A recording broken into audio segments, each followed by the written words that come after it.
Salutationalisation les Chaos Warped et bienvenue dans la crypte du commandant. Ça fait environ 2 semaines qu'on a eu Strix 7, le dernier set Magic, et vous savez ce que ça veut dire. On veut du nouveau. Non, plus sérieusement, Strix 7, c'était un excellent set, hein, mais le fait étant que les spoilers du prochain set, qui est un Universus Beyond sur les héros Marvel, ben, il a commencé à sortir. Et moi, j'adore Magic, j'adore Marvel, et si vous le saviez pas, ben, ça, c'est ma chaîne secondaire. J'ai une autre chaîne YouTube qui parle généralement de pop culture. Donc, si vous aimez la pop culture autant que moi, je vous ai retrouvé. Tant qu'à être là, pourquoi ne pas vous abonner à cette chaîne, activer la cloche, ainsi que laisser un like et un commentaire nous disant de quel autre sujet on devrait traiter. Je vous rappelle aussi de nous suivre sur Instagram, de rejoindre le Discord pour interagir avec la communauté, et surtout d'aller voir notre Patreon, là où je peux vous créer un deck, je peux vous faire une vidéo custom, je peux améliorer un de vos decks, ou si vous voulez juste supporter une des deux chaînes financièrement, là où j'ai commencé les YouTube Membership, si jamais vous voulez avoir accès aux vidéos en priorité, généralement entre 24 et 72 heures d'avance. Et bref, puisque c'est fait, qu'est-ce que Marvel nous donne, qu'est-ce qu'on a à attendre de ce set,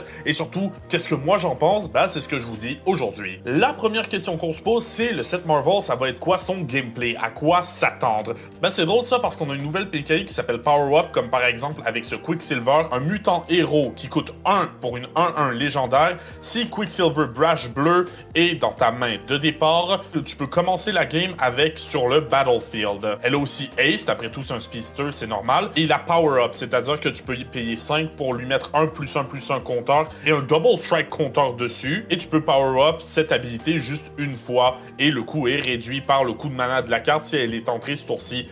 Déjà, Power Up, je trouve que c'est une mécanique intéressante, mais là-dessus, c'est injouable. Je veux dire, le seul avantage, c'est de commencer la game avec lui sur le Battlefield. Donc déjà, t'oublies d'en faire ton commandant si tu veux profiter de cet effet. Sinon, c'est juste une 1-1 Ace qui peut devenir une 2 qui tape pour 4 au bout de 5 tours. Non, ça vraiment, c'est le genre de carte qui a pas été pensé pour le Commander. Quoi qu'en moderne, ça doit être jouable. On a aussi les mécaniques de Boast qui reviennent. Boast, c'est une mécanique qui a l'origine de Kaldheim, qui a été imprimée sur beaucoup de cartes depuis. Et puis, bah, qu'est-ce que tu veux que je te dise? C'est bon pour certaines cartes dans le set Marvel, on dirait. Donc, par exemple, sur le Baron Helmut Zemo, pour 3 noirs, une 3-3 humain noble vilain. À chaque fois que tu lances un sort noir depuis ta main, le Baron, il connive. Donc, on a aussi un retour des mécaniques de connive. Et tu peux boast, c'est-à-dire tu peux activer un boast seulement une fois si cette créature a attaqué ce tour-ci. Tu exiles n'importe quel nombre de cartes noires de ton graveyard avec 15 ou plus symboles de Black Mana sur leur coup et tu copies les cartes exilées. Tu peux en lancer jusqu'à 3 copies sans payer leur mana cost. Donc ça, tu vois, c'est quand même intéressant parce qu'il va conniver, c'est-à-dire que tu vas être poussé à discarter des cartes et de manière générale, ben, c'est quelque chose qui peut faire un bon commandant. Même si dans le mono noir, le self-mill, ça peut être un tout petit peu limité. Mais bon, ici, clairement, on s'intéresse plus au discard qu'au self-mill. On va aussi avoir le grand retour des sagas, par exemple, ici, moi, j'ai World War Hulk dans le vert, une 5. Le premier chapitre, c'est la prochaine créature qui est rouge ou verte que tu lances ce tour. Elle peut être lancée sans payer son mana cost. En fait, ça, c'est bon parce que c'est le premier chapitre, dans le sens que tu vas pouvoir lancer n'importe quelle créature pour 0, mais t'as payé 5. Donc, dans le fond, tu vas pouvoir lancer, je sais pas moi, à tout hasard, un E-Dragon pour 5. Et en fait, ce serait super bon pour mon deck Maelstrom Wanderer. Chapitre 2, tu mets 3+1+1 sur une créature que tu contrôles. Et chapitre 3, tu choisis une créature que tu contrôles et jusqu'à la fin du tour, tu doubles son power et sa toughness, elle gagne Trample. Alors ça, c'est une bonne saga, mais très honnêtement, moi, je la jouerais vraiment juste pour le premier chapitre. On a aussi les Shield Counter qui vont faire leur apparition dans ce set. Les Shield Counter, qu'est-ce que c'est? Ben, c'est Captain America, par exemple, qui a First Strike pour une 3-2 qui coûte 3, un humain, soldier et hero. Captain America entre avec un Shield Counter sur lui. C'est-à-dire que s'il devait subir des dégâts ou être détruit, à la place, tu enlèves un Shield Counter. Et tant que Captain America a un compteur bouclier dessus, lui et les autres héros que vous contrôlez ont X-Proof. C'est dans le mono blanc, hein, c'est pas exclu qu'il y ait d'autres cartes qui aient des très bons effets avec les Shield Counter, mais un commandant qui donne X-Proof à toute ton armée, surtout si toi tu prévois jouer des bonnes créatures et pas juste spammer les tokens, ça c'est de la value. On va aussi revoir les cartes double face qui transforment et pas juste les NDFC. Par exemple, ici moi j'ai Bruce Banner dans le bleu, une 1-1 humain scientist et hero. Tu peux payer X 2 fois et la taper pour piger X cartes et activer cette habilité seulement en tant que sorcerie. Et pour cette dans 2 verres de rouge, tu peux transformer Bruce Banner. Donc déjà, on joue Tamer, qui est ma couleur préférée, je vous l'ai déjà dit. Là, tu me prends par les sentiments, Hulk. Et de l'autre côté, t'as l'incroyable Hulk. J'ai dit des conneries, c'est une NDFC, tu peux le lancer directement, visiblement. Il a Reach, il a Trample et il a aussi Enrage. Enrage, c'est une des mécaniques les plus sous-cotées du jeu. C'est-à-dire qu'à chaque fois que Hulk se prend du dégât, tu mets 1+1+1 dessus, et s'il est en train d'attaquer, tu le détapes et il y a une autre combat step après. Ça dit pas la première fois, ça veut dire que tant que Hulk se fait bloquer, tant qu'il subit du dégât, ben non seulement tu vas le booster, mais en plus tu vas pouvoir continuer d'attaquer. Il va y avoir un point où tu vas juste regarder ton adversaire et être genre, juste prends le 13 de dégâts qu'on en finisse. C'est donc les mécaniques qu'on va avoir maintenant pour les spoilers plus concrets. Qu'est-ce qu'on a? Premièrement, on a Attuma Atlantean Warlord pour 3-4, un Merfolk Warrior Villain, 4 dont 2 bleus. Les autres Merfolk que tu contrôles ont +1+1, ça c'est l'effet de Lord of Atlantis. Et à chaque fois qu'un ou plus Merfolk que tu contrôles attaque un joueur, tu piges une carte. Les Merfolk, c'est des decks aggro dans le bleu, c'est des decks qui attaquent beaucoup, et c'est ça qui les a toujours rendus pétés selon moi, c'est le fait d'être capable d'attaquer, d'agresser, et en même temps d'avoir du très bon card advantage de par leur couleur identité. Non, sérieusement, vous voulez un petit deck de Merfolk mono bleu budget, d'après moi, ça va faire le travail. Ensuite, on a déjà parlé Bruce Banner et Hulk, mais j'aimerais attirer votre attention sur le fait qu'on va avoir d'autres arts, ça c'est les comic books classiques. Il va aussi y avoir les arts traditionnels, il va y avoir les borderless, les superfoils, etc. Mais les comic books classiques, j'ai très envie d'en faire un deck. Regarde-moi mettre 100$ de plus dans un deck juste pour qu'il soit beau. Regarde-moi, parce que l'important, c'est de gagner avec la classe. Et justement, on a aussi un nouveau art pour Chaos Warp. Chaos Warp, vous connaissez tous, tu shuffles et puis tu révèles. Mais bref, alors ça, c'est Scarlet Witch. On dirait que, si je me trompe pas, c'est le art de House of M quand elle a dit No More Mutant. Ah non, je dis des conneries, c'est pas le moment où est-ce qu'elle a dit No More Mutant, mais c'est bien la couverture de House of M. House of M, je pense que j'ai le premier volume dans la bibliothèque et je l'ai toujours pas lu. On a aussi un nouvel art pour Dottie Voidwalker qui est Widowmaking Infiltrator. Dig True Time va avoir droit à son art alternatif aussi.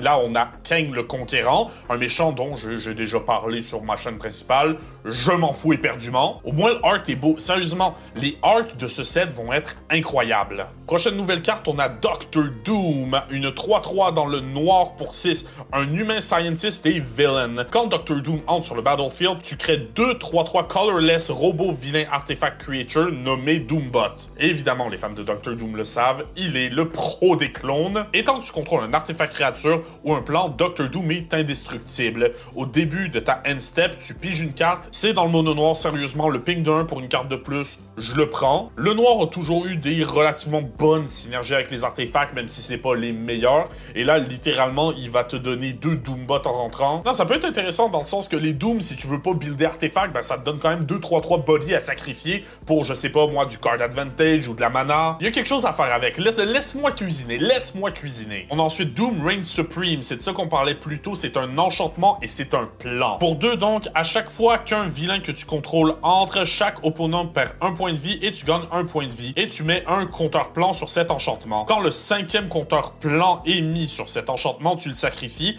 Et quand tu fais ça, ben, l'opponent que tu targetes exile le top 4 de sa librairie et tu peux caster jusqu'à 2 sorts de ces cartes sans payer leur mana cost. C'est très fort dans un deck 1000, c'est très fort dans un deck de theft. Les decks de theft, j'ai déjà dit ce que j'en pense, il peut y avoir des problèmes de synergie, mais ça, ben, c'est le genre de truc avec lequel tu vas pouvoir interagir, ça te donne des points de vie et de manière générale, le fait de pouvoir lancer 2 sorts sans payer sur mana cost, les possibilités sont grandes. Genre, t'imagines si tu tombes sur des sorts qui ont Storm? Mon Prismari se chie dessus en ce moment! On a un nouvel art pour Massacre Girl, c'est Electra. Le art est magnifique, c'est pas un art comic book classique. Je pense que c'est un art comic book de Daredevil, mais je suis vraiment pas sûr. On a Ephemerate qui va aussi avoir un nouvel art. Ephemerate, vous connaissez, exile target creature you control, ensuite tu la retournes sur le battlefield, tu blinkes une créature, ça a un rebound, c'est bon, il y a des manières d'en abuser, surtout dans les decks Blink. Extinction Event revient, et puis c'est le gant de l'infini qui clappe et qui détruit la moitié de l'univers. Ça, vous me dites ce que vous en pensez. Je suis très content que ce soit Marvel Comics,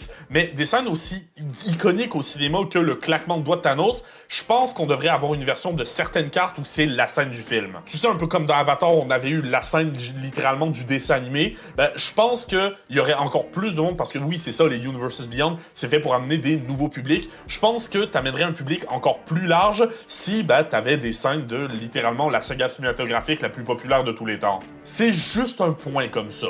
En termes de nouveaux art, puisqu'on en parlait, on a Force of Vigor, c'est Hulk qui tient un gros truc. Hulk sait faire exactement deux choses, péter des gros trucs et soulever des gros trucs. C'est bien de le voir rendre justice. La femme invisible, ils auraient dû l'appeler la fille invisible juste pour rendre hommage à sa première apparition. Bref, pour 3 dont un blanc, un humain héros 3-3, au début du combat, à ton tour, si tu as casté un sort non créature ce tour-ci, tu crées un 0-3 mur colorless creature token avec défenseur et reach. À chaque fois que tu attaques, tu peux payer un rouge, un vert, un blanc, un bleu, et quand tu le fais, target creature a +1/+0 jusqu'à la fin du tour pour chaque créature que tu contrôles. Elle ne peut pas être bloquée ce tour-ci. Je suis pas trop sûr de ce qu'ils essayent de faire avec ça. Je veux dire, c'est du 4 couleurs, donc il y a beaucoup de choses à faire, et j'aimerais attirer votre attention que, encore une fois, on imprime du 4 couleurs, et c'est du 4 couleurs sans noir. Wizards of the Coast, c'est dans les 4 couleurs parce qu'il y a 5 combinaisons de 4 couleurs possibles. Ils ont vraiment leur préféré. C'était une blague dans le ranking des couleurs de Magic que Wizard, il donnait du favoritisme au sans noir,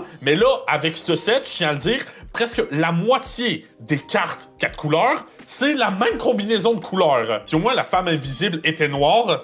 Quoi?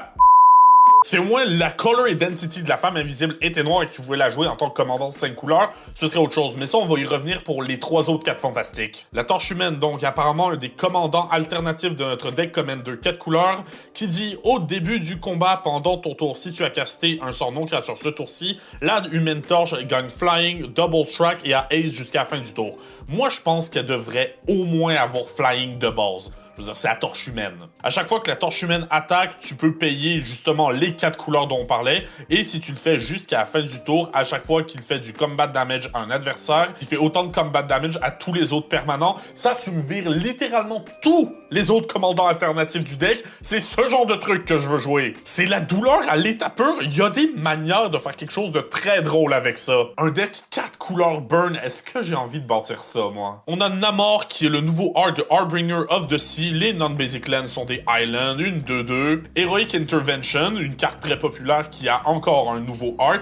Et ça, si je me trompe pas, c'est le art de la première fois où les Avengers se sont réunis dans les comics.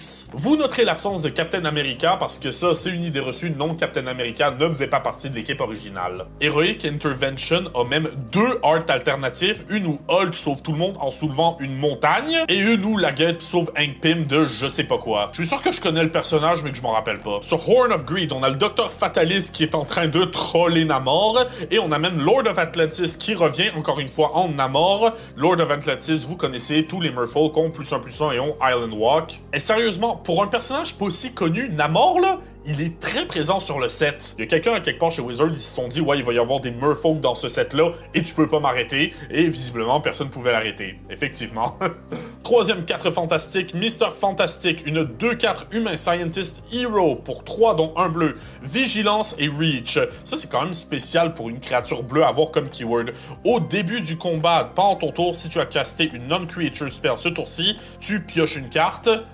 Moi, je pense que c'est vraiment fort de piocher au début du combat. Tu peux payer les 4 mana, taper la créature pour copier target triggered ability que tu contrôles 2 fois, et tu peux choisir une nouvelle target pour la copie. 2 fois, hein? Tu la copies 2 fois. Une triggered ability. Par exemple, si je me trompe pas, tu pourrais copier une carte avec Storm et la copier 3 fois pour chaque sort que t'as lancé ce tour-ci avant. On joue un deck de non-creature spell, donc quelque chose me dit que ça va être faisable. Tu peux copier tes ETB, tu peux copier tes effets de Landfall. On est en Blacklist, là où le meilleur commandant de Landfall existe. C'est ça mon problème avec les 4 fantastiques. On dirait que chacun d'entre eux veut agir par lui-même dans son propre deck. Et apparemment, ils sont tous dans le même deck. Prochaine carte, Moon Girl and Devil Dinosaur dans le Simic pour 3, une 2-2. Un humain dinosaure héros, à chaque fois que tu piges ta deuxième carte chaque tour, jusqu'à la fin du tour, Moon Girl and Devil Dinosaur, son base power et toughness devient 6-6 et il gagne Trample. En fait, la fille, elle fait juste monter son dinosaure, et à chaque fois qu'un artefact que tu contrôles entre, tu pioches une carte. Cette ability, elle va trigger une seule fois chaque tour. En fait, tu vas juste vouloir la jouer artefact, jouer un artefact par tour, utiliser son habilité.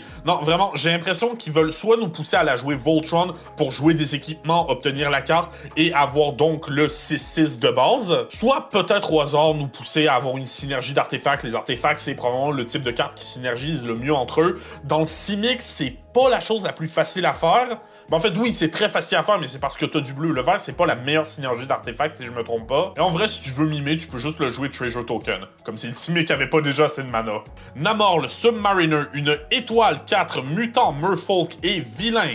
Pour 3, ils ont pas de type anti-héros, ça je trouve ça dommage. Namor, il vole et son pouvoir est égal au nombre du Merfolk que tu contrôles. Quand je te dis qu'ils ont décidé d'avoir vraiment un thème Merfolk aggro dans cette Marvel, à chaque fois que tu castes un non-creature spell avec un ou plus symbole de bleu mana sur son cost, tu crées autant de 1-1 bleu Merfolk créature token. Non! Non! Si je te lâche un counter spell, je ne devrais pas m'en sortir avec 2 Merfolk qui, en plus, vont venir booster mon commandant. C'est Wizard qui veut qu'on soit désagréable. En plus, il y a son Art Classic Comic Book qui vaut 12 cents. La carte vaudra pas 12 cents, hein? Non, bien sûr qu'elle vaudra pas 12 cents. Puis ils sont beaux, les Classic Comic Book Art, mais ils sont quand même hyper difficiles à lire. Ça, c'est le genre de carte que si ton adversaire il l'a, ça va devenir chiant parce que tu connaîtras pas l'effet, à moins que ça devienne un staple, ce que je ne pense pas que ça va être, parce que tu vas devoir chercher ou lire tout simplement. Mais bon, elles sont belles, c'est ça qui compte, c'est ça qui compte. Et puis tu peux toujours demander à quelqu'un d'expliquer en bout de ligne. Ensuite, on a une créature légendaire Super Skrull, un Skrull Shapeshifter Villain. Dans le noir, une 4-5 pour 4, dont 3 noirs. Ouh, c'est une carte 5 couleurs, génial. Alors, il vole. Pour 2 et 1 blanc, tu crées un 0-4 mur Colorless Creature Token. Pour 3 plus 1 vert, le Super Skrull gagne plus 4 jusqu'à la fin du tour.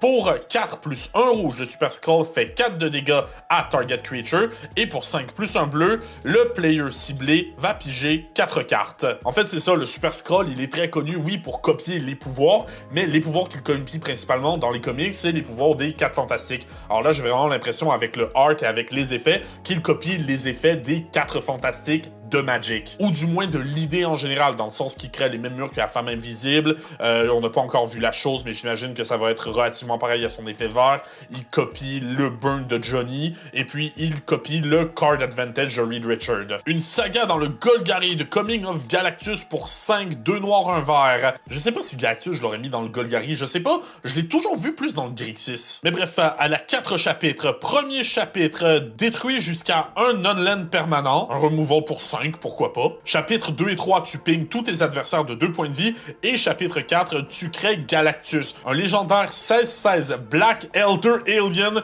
créature token avec Flying Trample. Et à chaque fois que Galactus attaque, tu détruis le land ciblé. Ça, c'est une carte à double tranchant dans le sens que, selon moi, tu vas devoir vraiment essayer de mettre les lore counters le plus vite possible. Parce que oui, c'est possible de proliférer les lore counters, mais c'est pas la chose la plus facile à faire. Après moi, peu importe dans le deck où est-ce qu'ils l'ont mis, il va falloir la mettre peut-être dans un autre deck, à moins que tu aies vraiment un deck qui prolifère. Là où en bout de ligne, si tu lâches ça, c'est clair qu'éventuellement quelqu'un va essayer de te la gérer. Je veux dire, personne va vouloir Galactus sur la table. Tout le monde va se transformer en 4 fantastiques et faire, tu sais quoi, on téléporte la Terre plus loin. On a ensuite de Sentry Golden Guardian, 3 plus 1 blanc pour un humain héros 5-5.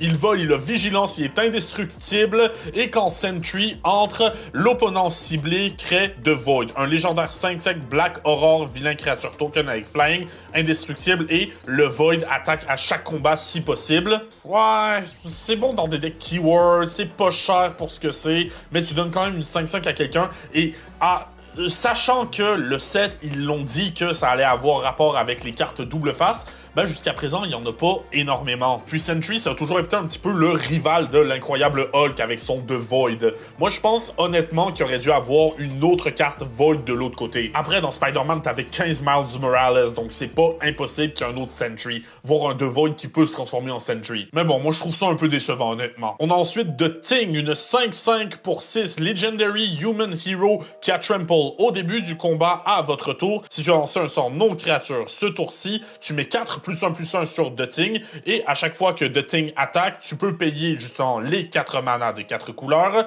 Quand tu le fais, tu doubles le nombre de chaque genre de compteur sur n'importe quel nombre de targets permanents que tu contrôles. Ça, ce serait très bien avec The Coming of Galactus, Mais, si c'est ton commandant, tu peux pas jouer de noir. Les cartes fantastiques, ils vont être un petit peu tous dans le même deck, donc j'ai vraiment l'impression qu'il va y avoir de la synergie. En fait, il va y avoir de la synergie avec les non-creature spells, mais moi, je trouve que les 4 font des effets beaucoup trop différents. Surtout qu'ils vont demander une belle ressource de mana, et de manière générale, de bien gérer tes couleurs. Je trouve que pour un pre-con, le deck sera pas assez focus, et ça m'étonnerait pas que ça devienne commun de jouer un seul des 4 fantastiques. Après, on aurait pu avoir une autre façon de les jouer, peut-être qu'on aurait pu avoir de Ting et de Torche Humaine sur la même carte, avec Reed Richard et Sue Storm sur une autre carte, et ces cartes auraient pu être partners ensemble. Une espèce de façon de tricher et d'avoir 4 commandants dans la command zone. Parce que soyons honnêtes, les fans des 4 fantastiques veulent jouer les 4 fantastiques. On a ensuite Thunderbolt Conspiracy, un enchantement dans le noir pour 4 qui a flash. À chaque fois qu'un vilain que tu contrôles meurt,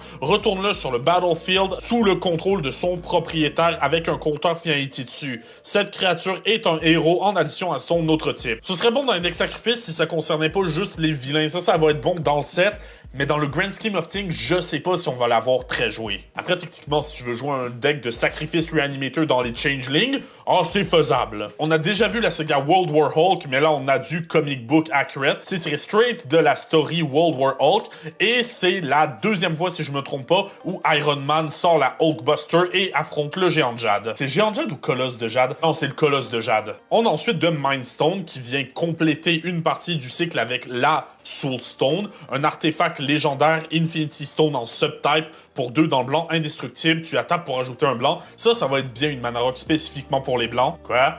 Pour 5 dont un blanc, tu tapes, tu harness de Mindstone. Quand elle est harness, tu as l'habilité infinie, comme la Soulstone. Et au début de ton end step, exile jusqu'à une target non-land permanent que tu contrôles. Ensuite, tu retournes cette carte sur le battlefield sous son contrôleur. En fait, c'est qu'à la fin de ton tour, tu vas blinker un non-land permanent que tu contrôles. C'est sympathique, mais honnêtement, je préférais vraiment la Soulstone. C'est peut-être parce que je veux me jouer de la réanimation et que je préfère jouer noir en général. On a deux Vision, la Vision, un robot héros dans le colorless pour 4, une 2-5, vol, vigilance. À chaque fois que tu castes un non-creature spell, tu peux choisir un qui n'a pas été choisi ce tour-ci. Soit Solar Beam, le rayon solaire, la Vision à double strike jusqu'à la fin du tour, Density Control, la Vision est indestructible jusqu'à la fin du tour, ou Technopathie, tu piges une carte. Je vais le dire, c'est des bons effets, tu vas plus vouloir jouer ça dans des decks de non-créatures que de jouer ça littéralement en commandant. Quoi qu'un deck d'artefacts, peut-être que ça pourrait le faire, faudrait tester, mais mon gros problème avec ça, c'est plutôt, dans City Control, clairement, ça aurait dû être une façon de rendre la vision imbloquable. Technopathie, en fait, ça aurait dû avoir un certain rapport avec les artefacts. Peut-être que t'aurais pu lancer un artefact gratuitement, mais c'est trop broken. En fait, non, c'est extrêmement broken parce que t'aurais pu choisir un autre effet après parce que t'as lancé un non-creature spell. Non, je sais pas, je pense que c'est vraiment juste une question de direction artistique que j'ai en problème avec ça. On a fini les spoilers officiels, maintenant passons au leak. Parce que oui, on est des petits vilains ici. On commence avec l'agent Maria Hill, un humain espion héros pour un mana blanc, une 2-1. À chaque fois que l'agent Maria Hill devient tapé, pour payer un teamwork cost, je sais pas trop ce que c'est qu'un teamwork cost, tu mets un +1/+1 dessus et tu pioches une carte. Du card draw dans le blanc, du card draw qui me semble relativement facile. Si le teamwork cost, c'est vraiment quelque chose qu'on retrouve beaucoup dans cette Marvel, dans les faits, tu vas pouvoir le faire souvent. En fait, on va le googler.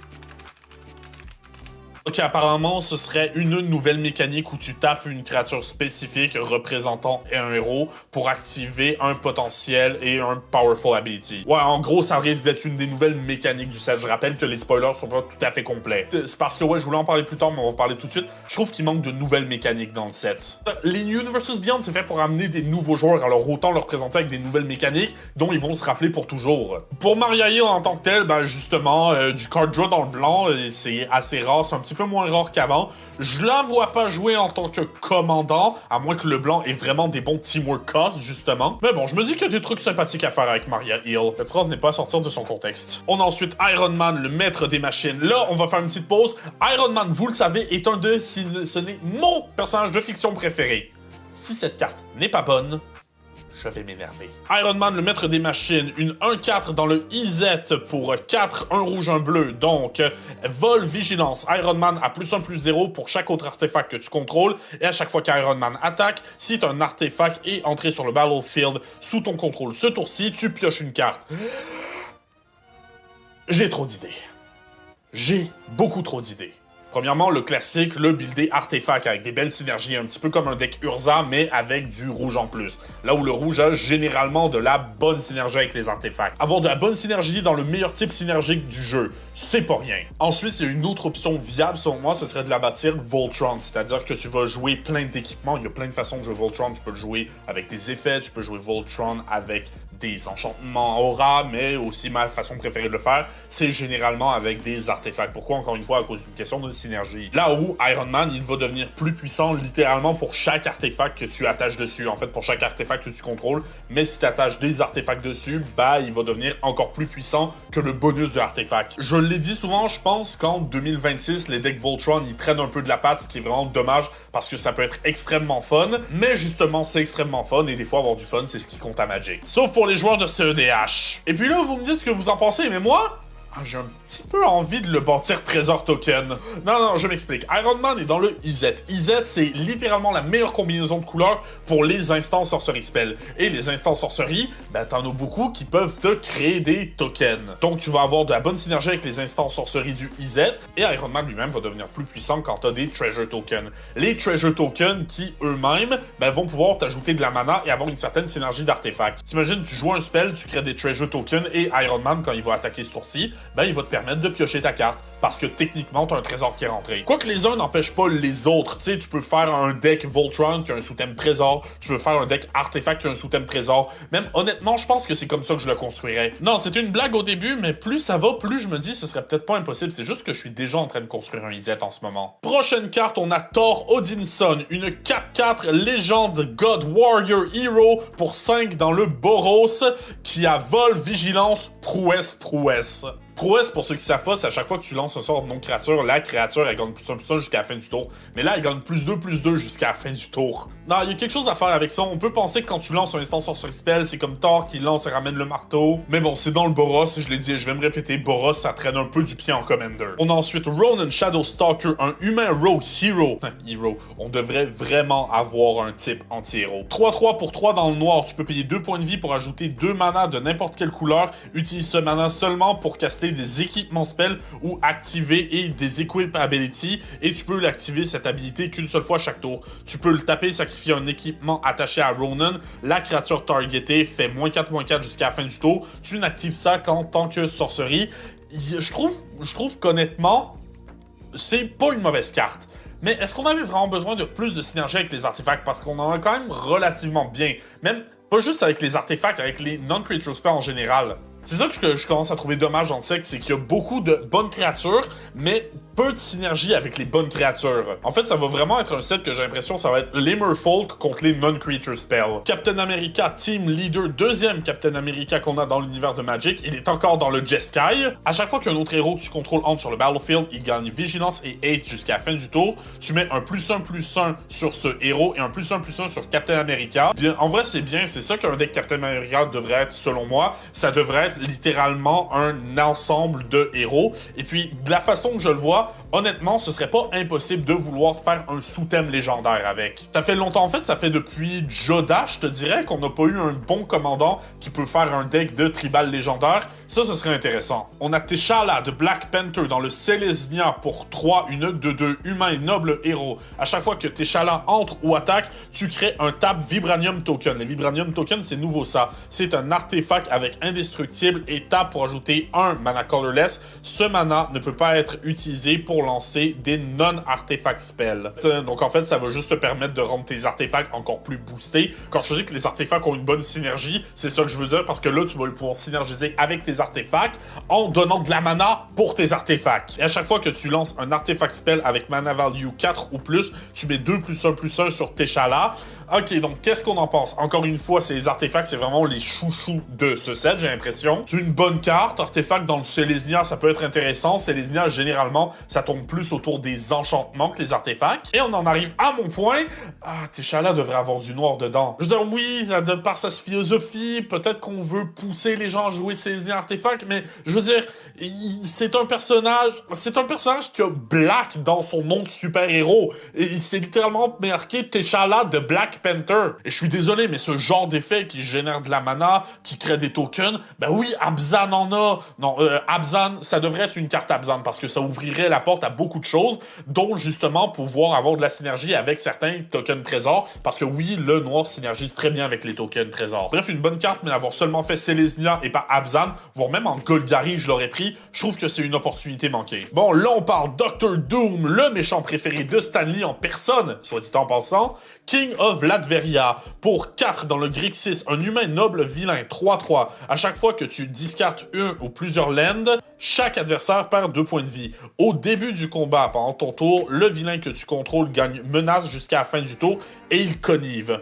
On parlait de connive plus tôt. Connive, pour rappel, c'est tu piges une carte, ensuite tu discartes une carte. Et si tu discartes un non-land card, tu mets 1+1+1 sur la créature qui a connivé. C'est pas mauvais, mais je pense qu'ils savent pas trop où aller. En fait, Dr. Doom va te pousser à choisir entre discarter un land et discarter un non-land.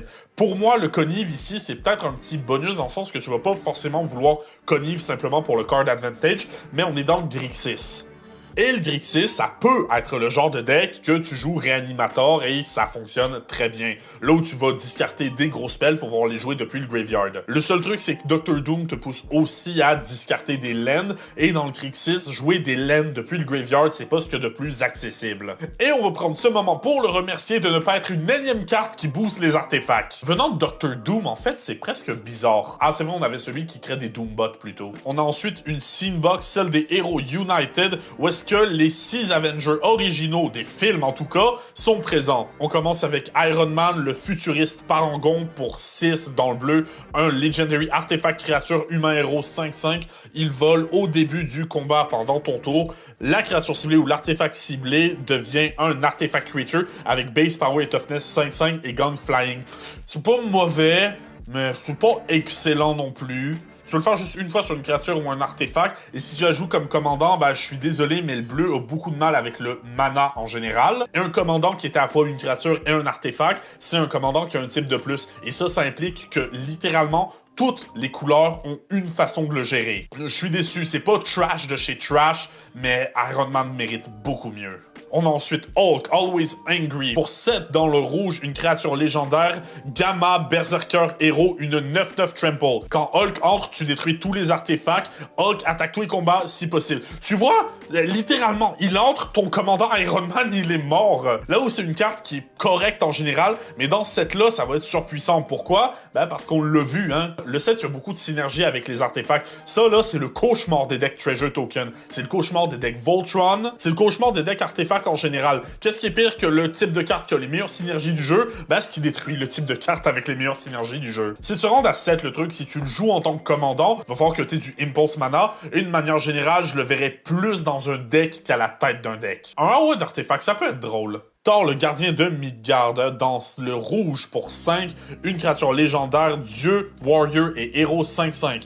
Il vole à chaque fois qu'une source que tu contrôles commet du non-combat damage à un opponent. Tu peux exiler autant de cartes du top de la librairie et tu peux les jouer ce tour-ci. Tu fais un Lightning Bolt, tu impulse draw 3 fois. Non, c'est bien, franchement. En fait, peut-être que je le mettrais même dans mon deck Prismari maintenant que j'y pense. Non, parce que en tant que tel, les instants sorcery spells que je peux caster comme ça en impulse draw, ils vont avoir Storm. Donc si je me retrouve avec des spells qui m'amènent du mana, je vais pouvoir continuer à l'infini. Ouais, non, il y a quelque chose à faire, mais encore une fois, je le trouve meilleur dans les 99 qu'en tant que commander. Quoique même en tant que commander, c'est un commandant qui te demande de burn et qui te fait impulse draw. Dans le rouge, c'est très bien. Black Widow Intel Expert, une créature légendaire, humain, espion, héros 3-3. À chaque fois que Black Widow fait du combat damage à un opponent, vous et ce joueur pigez chacun. Black Widow devrait pas être un deck groupe Hog. Black Widow devrait pas être mono blanche. Encore une fois, je suis désolé.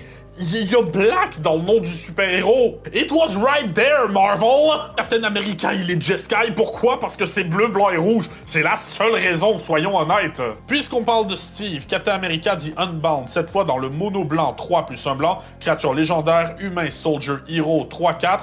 Il a Flash, ce qui est assez rare dans le mono blanc si je me trompe pas. Et quand Captain America entre, les soldats et les héros que vous contrôlez ont Indestructible jusqu'à la fin du tour. Ça peut être bien. Surtout dans un deck de tokens. Tu sais, le genre de deck de tokens qui synergise, qui donne des bonus, ça là, tu te protèges des AOE et c'est quand même vraiment bien. Jusqu'à ce que quelqu'un décide de jouer un Cyclonic Rift.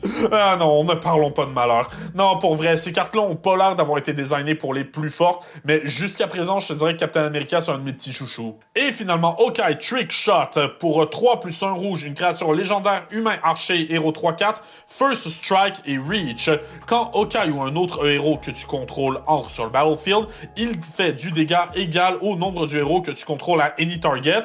C'est Scourge of Valkas, mais pour les héros. Alors, bien entendu, les héros, c'est un type qui est relativement jeune, et puis ça n'a pas encore la même synergie que les dragons, et je ne pense pas que ça obtienne un jour. Mais je rappelle que Scourge of Valkas, ça fait partie des raisons pour lesquelles les dragons sont pétés. Et si vous voyez pas de quoi je parle, c'est que vous n'avez jamais eu affaire à quelqu'un qui sait vraiment comment utiliser son Scrooge. J'ai été banni d'une table pour ça. Donc on va faire un petit aparté sur ce cycle de 6 héros. C'est bien, mais je trouve que ça manque de couleur, honnêtement. Genre Hulk, c'est une AOE, une grosse créature qui détruit les artefacts, ça aurait pu être dans le vert. Là, vous vous dites, oui, mais le vert, il va accéder au set de mana plus facilement. Le rouge peut accéder au set de mana juste de façon moins permanente. Et puis, de manière générale, qu'est-ce que tu veux que je te dise? Hulk, c'est pas une carte que tu vas vouloir jouer souvent, c'est une carte que tu vas vouloir jouer une fois et bien la placer. Ce que je veux dire, c'est que ça va être très difficile d'en abuser. Black Widow, elle aurait pu être noire. Non, littéralement, il y a une carte qui devrait être verte, une carte qui devrait être noire, et c'est les deux couleurs qui manquent sur ce cycle. On a une autre scene box cette fois pour les vilains. Alors qui on a? On a Thanos, Ultron, MODOK, Loki, l'Abomination, Absorbing Man et Titania.